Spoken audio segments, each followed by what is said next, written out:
పరమ సంతోషపడితే ఆ ధాన్యం సమస్త ప్రాణికోటి తిని కడుపు నిండితే చక్కగా వృద్ధిలోకి వచ్చి అందరూ శాంతియుతంగా ఉంటారు.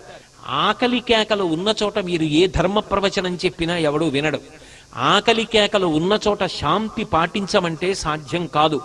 శాంతికి మొదటి కారణం ఏది అంటే అందరి కడుపు నిండాలి. అందరి కడుపు నింపగలిగినది ఎవరు అంటే అన్నపూర్ణ. ఆ అమ్మవారు కడుపు నింపాలి.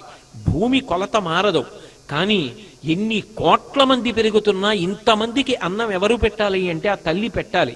ఆ తల్లి అనుగ్రహం కలిగిన నాడు అందరూ కడుపు నిండుగా సంతోషంగా ఉంటారు. పౌష్యలక్ష్మిగా తల్లి రైతు ఇంటికి వస్తుంది. రైతు సంతోషంగా ఉంటాడు.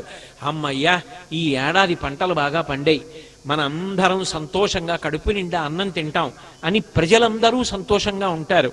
గడ్డి కావలసినంత లభిస్తుందని చెప్పి పశువులన్నీ సంతోషంగా